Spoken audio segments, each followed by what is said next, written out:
Today we're going to talk about strategies. There are two most popular strategies that people use when they come here, specifically to Batumi. The first is to buy, of course, at a lower price, cheaper than the market rate. And the second is to buy, since there is an option for a mortgage here, which I also talk about, to buy in such a way that the rental payments cover the mortgage payments. There are people who successfully implement both the first and the second strategies. But unfortunately, most people implement these two strategies very poorly and end up with results that are completely different from what they expected or what they could have actually expected. The first strategy is the most popular and seems to many people to be the most obvious one, right? That is to buy something cheaper at a lower price than everyone else and essentially make money from that. But here people forget that they are not the only ones who want to buy things cheaper. Practically everyone who comes wants to get some value for less money than what it is worth in the minds of most people, at least. If a person wants to buy something cheaper, naturally they will always find it, and most people do buy at a lower price. But where does the main problem lie? The problem is that they buy cheaper at the expense of quality, at the expense of certain flaws, right? They are not buying a valuable product at a discount. They are buying a product with a discount for its flaws.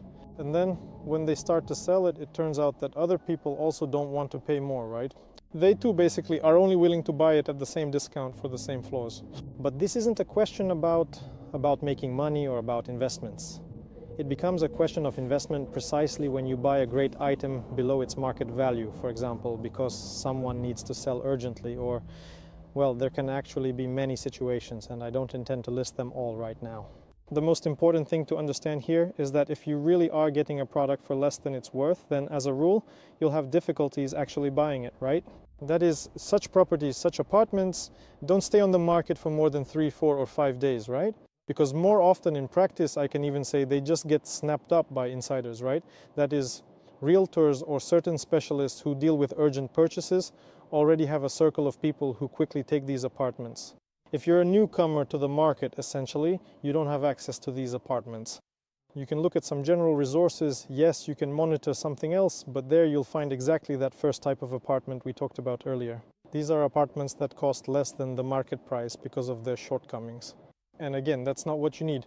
So, the first rule, in order to make good money with this strategy, you need to build a network of people who will supply you with this product, right?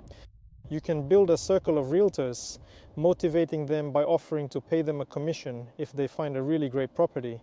You can monitor the market yourself, but here you need to remember the main thing. The main success of this strategy depends on how quickly you can make decisions. If you have money readily available, if you can quickly assess a property and invest in it, then most likely you'll be able to snatch up these apartments with a good discount. Well, it could be $100 per square meter, $200, $300, or even more, right? And you really will be able to resell them quickly enough. So in this sense, this strategy works. And the second key to success with this strategy is, of course, your understanding of the market. How accurately you understand whether what's being offered to you is truly below market value, or if, as in the first case, the discount is due to certain shortcomings and so on. So, if you have readily available and free access to sufficient funds, and you also possess the crucial knowledge of precisely how to make the absolutely right decision very quickly and efficiently, then you can indeed be exceptionally successful with this particular and advantageous strategy. And I help my clients with this as well. I have properties that are genuinely below market value, not because of flaws, but due to people's circumstances and other factors. And you, of course, can also make money from this. In reality, unfortunately, I see very few investors on the market who truly understand what I'm talking about and make good money. Most people who rushed in and bought something thinking they got a bargain end up running around to realtors later asking, please just sell what I bought, however you can. That's how it is. Well, obviously their illusion quickly stops being an illusion. They realize what kind of reality they've ended up in, but honestly when they were buying they didn't understand it at all. Why do they consider this strategy the best? And why isn't it on my list of priorities? It's simple.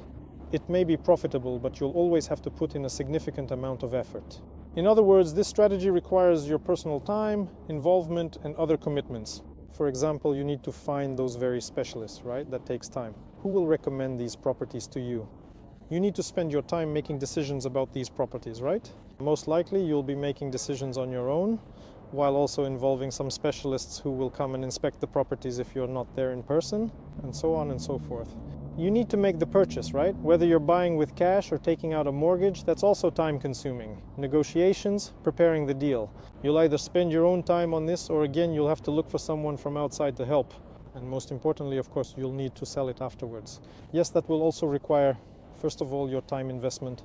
In summary, you can make good money with this strategy, but be prepared for it to become, well, a kind of profession for you, right? Here's another mistake that causes people to lose money with this strategy. They approach it completely the wrong way.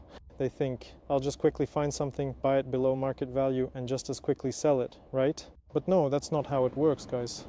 This strategy works completely differently, and those who underestimate or don't understand how it really works end up losing money, time, and a lot more. The second strategy is exactly when you use mortgage leverage. And here, of course, there are also a whole range of nuances. People think that if you find a property where the rent covers the mortgage payments, then everything is fine, you've won, and happiness awaits. No, it won't. Because even though you've found this property, your main return still won't come from the fact that you're paying off the mortgage with someone else's money. Your main return will come from the appreciation in value. In other words, the principles and approach to selecting a property should be the same as in investment strategies focused specifically on value appreciation. If you find a property where the rental income covers the mortgage and it also has good potential for price growth, then yes. But what's the problem? Most properties unfortunately have no price growth potential at all. And when I start calculating such properties, it turns out, let me just load up the calculations now, that it looks something like this. Yes, it seems like the property's rental yield covers the mortgage, but in the end there's no real return at all. We're talking about 2, 3, maybe 4%. So that's actually even lower than the rate of inflation. And once again, there's no point in this strategy at all. Again, most people, not understanding these subtleties and nuances, get into these strategies and then either can't get out or just sit in them for nothing, right? Here, critics might object, but I invested in Russia and I always saw growth. It's very important here to look at what actually caused that growth. The thing is, growth in rubles usually just keeps pace with the level of ruble inflation. Ruble inflation is quite high. If you calculate and review your price growth, it will be about the same. So most people didn't actually make more money. They just ended up with more pieces of paper that are now worth less. That's the whole story. So how do you find properties, especially on the secondary market, that have price growth potential? That's even rarer than finding price growth potential in new developments, yes, because with new builds, it's clear. There's price growth as the building is constructed, investors come in, and its value increases. That is, the developer initially offers a certain discount from the market price so that people invest their money. Again, this isn't about Russia. This is more about foreign real estate because completely different principles apply in Russia now. Yes, there, real estate is already overvalued from the start due to things like bank lending and other factors. But that's a separate conversation. We can talk about this topic together. So if you want to get into these great projects, you need to have quite a lot of expertise because there are a lot of nuances involved. And I actually talk about these nuances on my Telegram channel. So if you're interested, feel free to check it out. In fact, I have an interesting guide called 7 Strategies, also available on my Telegram channel. I'll attach the link now. Go ahead and check it out. There I've described all the most popular strategies that people use. I've outlined their pros and cons. And of course, I've saved one strategy for those who want to have a personal Zoom chat with me.